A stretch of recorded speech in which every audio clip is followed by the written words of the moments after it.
গৌর সুন্দর প্রেম জলধর প্রেম গৌর সুন্দর প্রেম জলধর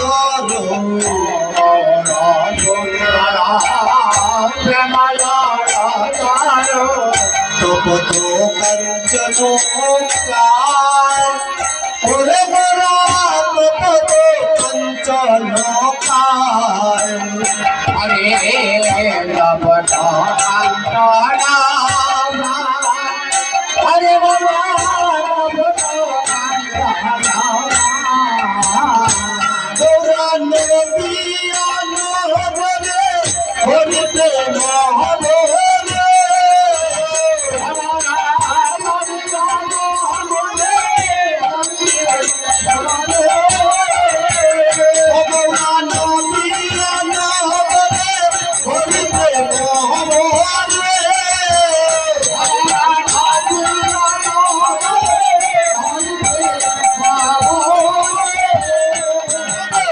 নাচিয়া নাচিয়া যায় গো দেখো নাচিয়া নাচিয়া যায় আমার নাচিয়া নাচিয়া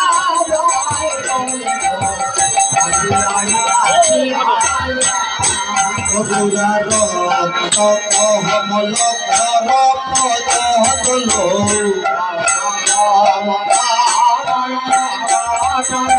সপদল মুখ শশিয়ে ওরে গোরা সপদল মুখ শশিয়ে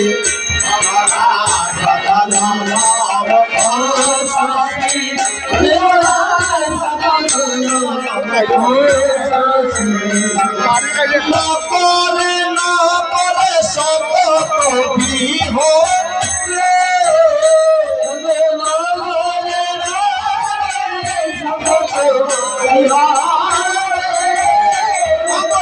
শতধর রসি রাশি গোরা শতধর রাশি রাশি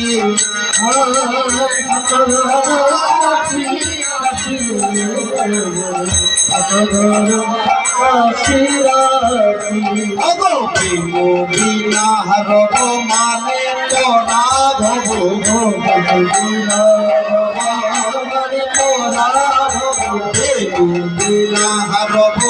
মানে পরাধব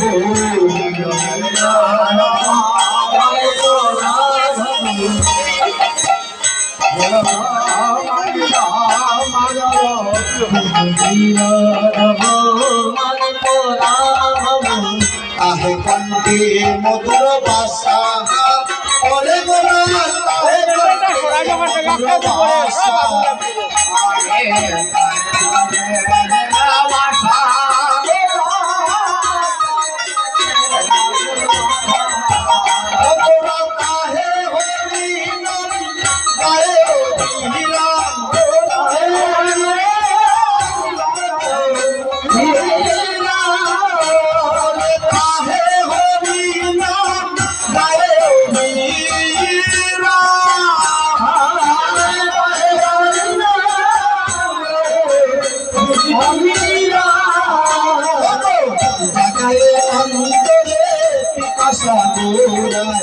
জাগাই অন্তরে পিপাসা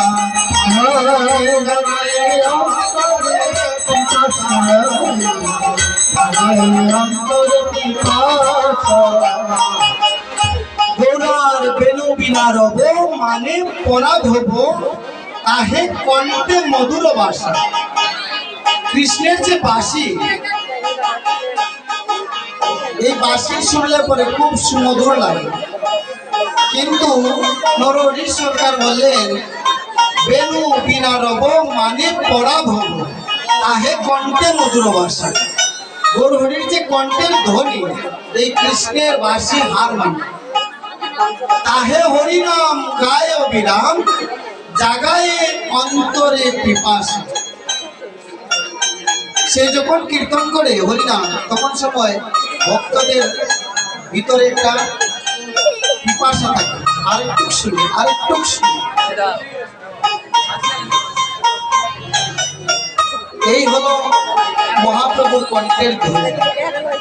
কীর্তন করছেন মহাপ্রভু ভক্তদের সঙ্গে, ভক্তগণকে সঙ্গে নিয়ে। ঠিক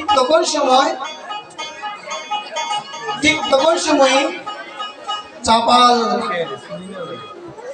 তিনি চাপাল গোপাল তর্কলঙ্কা তর্কচূড়ামণি এই জায়গাতে গিয়ে উপস্থিত হয়ে চাপাল সঙ্গে সঙ্গে গিয়ে শ্রীবাসের পায়ে ধরার সঙ্গে সঙ্গে এই যে মাংসগুলি পচে পচে গলে পচে পচে করতে লাগলো, সেগুলি ঠিক হয়ে গেছে। তারপর শ্রীবাস টান দিয়ে আলিঙ্গন করল, পোকামাকড় সবগুলি শরীর থেকে শেষ হয়ে গেল। তর্কচূড়ামণি তর্কলঙ্কা তারা গিয়ে শ্রীবাসের পায়ে ধরল, মহাপ্রভুর পায়ে ধরল।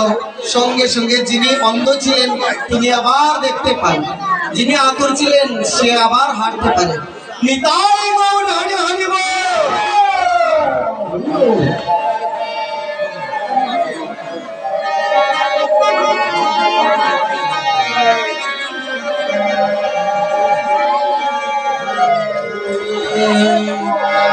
চপা গোপাল ধারিল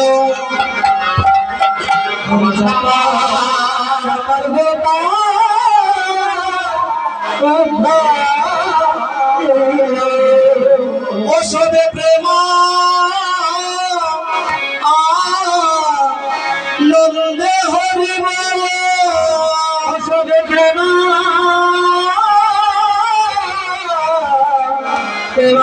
হরি বল। ওষুধে প্রেম আনন্দে হরি বল।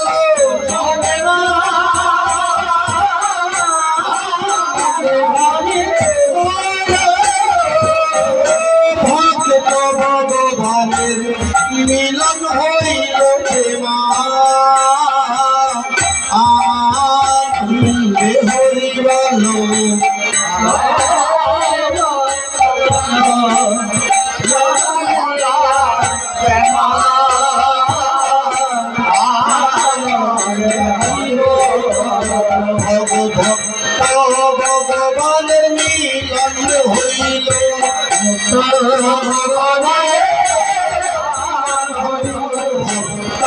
ভগবানের মিলন হইল ভগবানের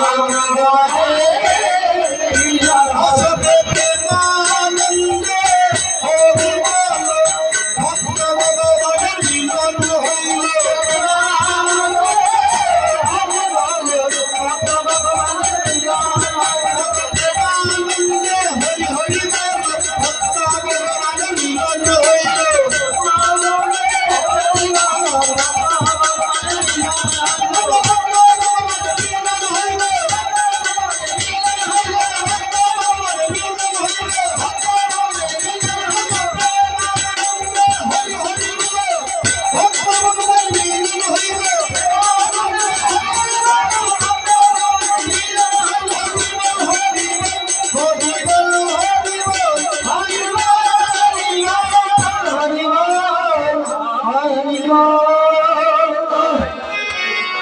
এবার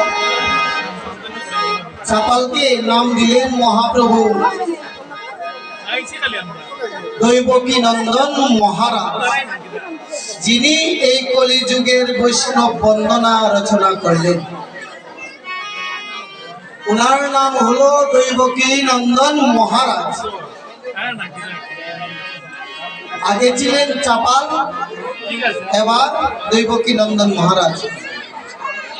তো মহাপ্রভু বললেন, চাপাল তুমি যে মুখে বৈষ্ণবকে নিন্দা করলে ওই মুখে আবার বৈষ্ণব বন্দনা রচনা করো, আমি তোমাকে আশীর্বাদ করি।